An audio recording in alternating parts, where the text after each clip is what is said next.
డబ్బు, అనారోగ్యం, ఉద్యోగం, వ్యాపారం, అప్పులతో బాధపడుతున్నారా? మీకోసమే లాంచ్ యువర్ ఫ్యూచర్ ప్రోగ్రామ్. నమస్కారం డాక్టర్ శ్రీ అనంతకృష్ణ. నమస్కారం. సో వీడియో స్టార్ట్ చేసే ముందు క్లాసెస్ ఎక్కడెక్కడ ఉన్నాయనేది నేను ఒకసారి చెప్పేస్తాను. Thank you. అనంతకృష్ణ స్వామి గారు కండక్ట్ చేయబోయేటువంటి క్లాసెస్ 19th January 2025 హైదరాబాద్లో ఉంటుంది, 26th January 2025 విశాఖపట్నంలో ఉంటుంది, 2nd February 2025 తిరుపతిలో ఉంటుంది, 9th February 2025 రాజమండ్రిలో ఉంటుంది, 16th February 2025 బెంగళూరులో ఉంటుంది, అండ్ 2nd March 2025 విజయవాడలో ఉంటుంది, 9th March 2025 అనంతపూర్లో ఉంటుంది. సో ఎన్రోల్ చేసుకోవాలి అనుకునేటువంటి వాళ్ళు వెంటనే స్క్రీన్ మీద కనిపిస్తున్న నెంబర్కి సంప్రదించండి. నమస్కారం డాక్టర్ శ్రీ అనంతకృష్ణ స్వామి గారు. నమస్కారం అండి. 699 మనీ మంత్ర వీడియో. సో ప్రీవియస్ వీడియోలో మనం డిస్కస్ చేసుకున్నట్టు మనం మనీ పాయింట్లో ఉన్నప్పుడు ఎలానంటే సబ్ కాన్షియస్, కాన్షియస్ ఏ విధంగా ఉంటాయనేటువంటి దానికి బెస్ట్ ఎగ్జాంపుల్ చెప్పారు. ఒకళ్ళు గురువు అయితే ఇంకొకళ్ళు శిష్యులు. ఎస్, అది బాగా పేలింది అది వీడియో చాలా కూడా. చాలా ఇప్పటివరకు ఏమనుకున్నారంటే అండి, నిజంగా కూడా నాకు చాలామంది కాల్స్ చేసి చెప్పారు. ఎందుకంటే అసలు గురు శిష్యుల సంబంధం అంటే మేము ఏదో అనుకున్నాము, ఒక ఫిజికల్ బాడీ అనుకున్నాం. కానీ మీరు అంతర్లీనంగానే మన లోపల గురువు ఉన్నాడు, అది ఎలా డైగైడ్ చేస్తాడు, మనం శిష్యుడికి ఎలా మారాలి, దాన్ని ఎలా మనం వినికిడి చేయాలి, దాన్ని మళ్ళీ ఎలా మనం ప్రతిచర్య చేయాలి, అదంతా వాళ్ళు చెప్తుంటే నాకే ఆశ్చర్యం వేసింది. సరిగ్గా చెప్పాం కదా మరి. Thank you so much. మీకు కూడా గుర్తున్నందుకు చాలా గ్రేట్. ఎందుకంటే ప్రపంచం మొత్తం మర్చిపోయినా మీలో ఉన్న గురువుడు మీరు మర్చిపోతే మాత్రం మీరు ముందుకెళ్ళలేరు. బా 699 మనీ మంత్ర వీడియో. ఈ వీడియోలో ఏం చెప్తున్నా, ఇక్కడ విచిత్రం ఏం జరుగుతుందంటే, ఈ వాక్యం ఎంత బాగుందంటే, నీలో నిద్రాణంగా ఉన్నటువంటి ఆత్మను మేలుకొలపడగడం అలవాటు చేసుకోండి. అయితే ఆ వాక్యం ఎంత బాగుంది. నీలో నిద్రాణంగా ఉన్నటువంటి ఆత్మను మేలుకొలపడం అనేది అలవాటు చేసుకోండి. ఇక్కడ విచిత్రం ఏంటంటే, అందరూ ఏమనుకుంటారంటే ఆత్మ అంటే అది ఏదో ఉంది, అది ఇప్పుడు మనిషి చనిపోయిన తర్వాత అది ఏదో గాలిలో వెళ్ళిపోతుంది, ఆ ఆత్మ అంటే దాన్ని ఏదో పరిభాషలో, ఆధ్యాత్మిక పరిభాషలో ఎంతో లోతుగా చెప్పడం, అదంతా ఏం లేదండి. ఎందుకంటే అదంతా అయిపోయింది. అది ఇప్పటివరకు విని విని విని విని విని ఇప్పటికి ఎవరికి అర్థం కాలేదు అసలు ఆత్మ అంటే ఏంటనేది.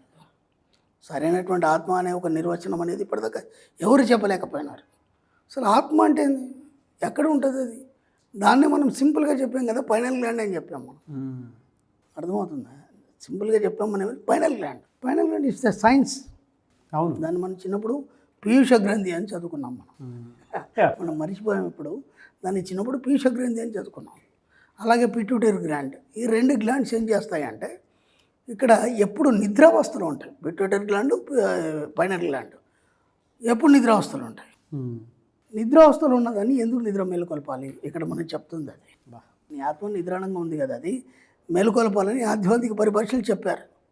అంటే విచిత్రం ఏంటంటే, ఈ సైన్స్ రాకముందే మన ఋషులు ఎప్పుడో చెప్పారు కదా, నిద్రావస్థలో ఉన్నటువంటి ఆ యొక్క ఆత్మను మేలుకొలపండి. అంటే మీనింగ్ ఏంటంటే, ఎప్పుడు కూడా ఈ పైనల్ గ్లాండ్, పిట్యూటరీ గ్లాండ్ ఏవైతున్నాయో ఇవి 2 కూడా హాయిగా నిద్రావస్థలో ఉంటాయి. విచిత్రం ఏంటంటే, ఈ పైనల్ గ్లాండ్ ఏదైతుందో మీకు 7 జన్మలకు తిరుగుతుంది. ఓకేనా? శరీరం మారుతుంది, మాత్రం ఆ పైనల్ గ్లాండ్ అనేది ఆ శరీరాన్ని పట్టుకొని తిరుగుతుంది. ఇక పిట్యూటరీ గ్లాండ్ ఏమవుతుందంటే, దాంతోపాటు మొత్తం ఈ యొక్క ప్రతి జన్మ యొక్క రికార్డుని మనకి ఒక హార్డ్ డిస్క్ లాగా అది మొత్తం సేవ్ చేస్తుంటుంది. సేవ్ చేసి ప్రతి టైంలో దానికి అందిస్తుంటుంది పైనల్ గ్లాండ్కి. ఓకేనా? ఈ 2 గ్లాండ్స్ ఎప్పుడు కూడా నిద్రావస్థలో ఉంటాయి. పిట్యూటరీ గ్లాండ్ నిద్రావస్థలో ఉండి మిగతా గ్లాండ్స్ యొక్క వర్క్ చేస్తుంటాం. ఓకేనా?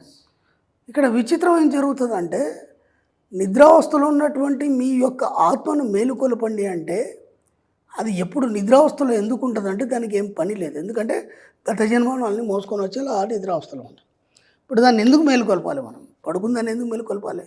ఇప్పుడు ఒక వ్యక్తి ఉన్నాడు, హాయిగా తలుపులు పెట్టేసుకుని పడుకున్నాడు, వాడిని ఎందుకు లేపుతాం మనం? వాడితో ఏదైనా పని ఉంటే తప్ప మనం ఎందుకు లేపుతాం? హాయి పడుకున్నాను పడుకోవచ్చు కదా. ఓకేనా? మన శాస్త్రంలో ఒక సిస్టర్ చెప్తారు, 3 సమయాల్లో ఎవరిని మనం భంగం చేయకూడదు. ఒకటి, నిద్రావస్థలో ఉన్నవాడిని, బాగా నిద్రలో ఉన్నవాడిని మనం అవసరమైతే తప్ప వాడిని నిద్ర లేపడానికి లేదు. భోజనం చేసేప్పుడు కూడా అవసరమైతే తప్ప భోజనాన్ని మనం డిస్టర్బ్ చేద్దాం. 3వది, ఎప్పుడైతే ఇద్దరు కలుసుకుంటున్నారో భార్యాభర్తలు కానీ కామ సమయంలో కూడా డిస్టర్బ్ చేద్దాం. కాబట్టి అంత చక్కగా నిద్రావస్థలో ఉన్నటువంటి పైనల్ గ్లాండ్ని మనం ఎందుకు డిస్టర్బ్ చేయాలి? మేలుకొలపడం అలవాటు చేసుకోవడం చెప్పాడు ఇక్కడ. అలవాటు చేసుకోండి అంటే నిరంతరం నువ్వు దాన్ని ఒక అలవాటుగా మార్చుకోండి మేలుకొలపడం. ఎందుకు అంటే ఇప్పుడున్న ఈ జన్మకి చైతన్య పరిణామం చెందడానికి జాగ్రత్త అవస్థలోకి నువ్వు వెళ్ళడానికి నిరంతరం దాన్ని మేలుకొలపాలి.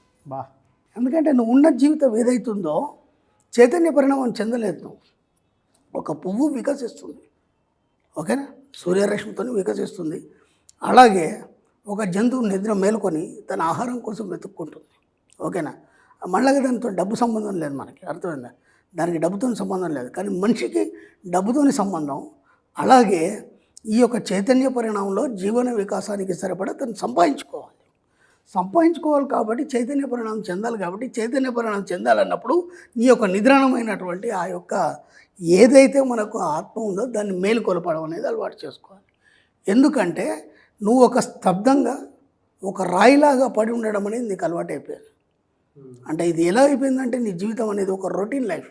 అంటే ఉదయం లేచామా, ఆఫీస్కి వెళ్ళామా, వచ్చామా, అప్పులు చేసుకున్నామా, ఉన్నంతలో బతికామా, అయిపోయింది.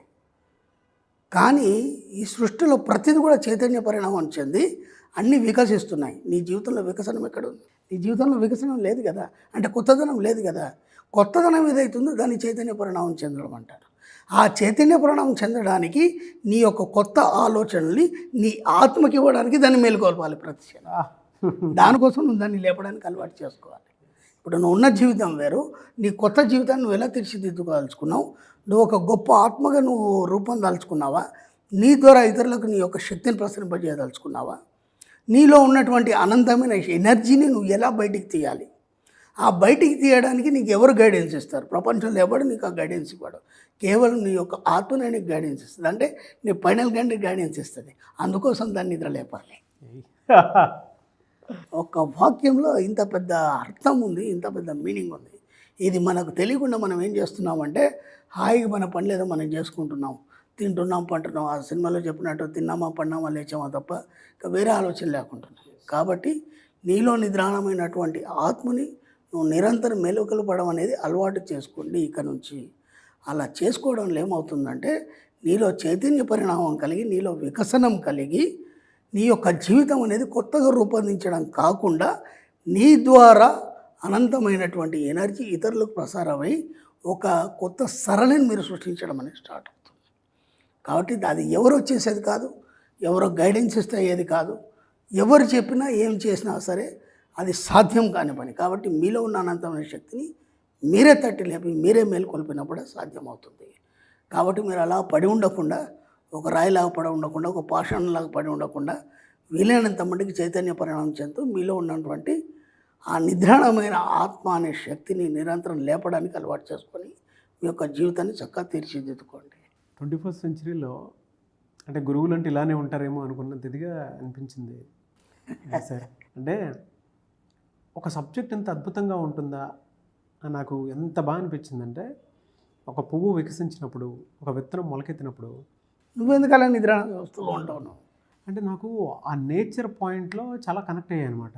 అంటే ఇంత గొప్పగా ఉంటుందా, నన్ను నేను అర్థం చేసుకోవడానికి ఈ ఇంత బెస్ట్ ఎగ్జాంపుల్ ఉంటుందా అన్న అంత ఇదిగా నన్ను నేను ఓన్ చేసుకున్నాను. ఇక్కడ మనం ఆధ్యాత్మిక అని చెప్తలేము, దేవుడు అనేది చెప్తలేము, ఆధ్యాత్మిక చైతన్యాన్ని కలిగిస్తూ సైన్స్ అని చెప్తున్నాం. అవును, ఎందుకంటే ఫైనల్ గ్రాండ్ అనేది సైన్స్ నీ శరీరంలో ఉంది.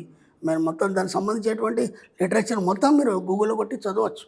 అదేమేం పని చేస్తుంది, అద్భుతాలు, దాని మీద నేను ఎన్నో వీడియోలు కూడా చేయడం జరిగింది. ఫైనల్ గ్రాండ్ చేసే అద్భుతాలు ఏంటి, ఇంత ఈజీ ఉంది మెథడ్. మనం దీన్ని ఎందుకు ఉపయోగించుకుంటలేము? పనికిరాని అన్ని ఏదో క్యాన్సర్స్ మైండ్తో ఆలోచించి అన్ని ఇబ్బందులు ఎదుర్కోవడం కంటే ఇంత అద్భుతమైన సబ్జెక్ట్ని పట్టుకొని ఒక ఉన్నత స్థితికి చేరడానికి దీంట్లో ఖర్చు లేదు, దీనికి సమయం కేటాయించాల్సిన అవసరం లేదు. జస్ట్ నీ ఆలోచన విధానం అనేది మార్చుకుంటే సరిపోతుంది. దానికి మనం ఇంత ఇబ్బందులు పడే అవసరం ఏముంది అని నేను చెప్పేది. రియలీ ఫ్యాంటాస్టిక్ అండి. Thank you so much doctor Shri Acharya Anantakrishna Swami గారు. Thank you.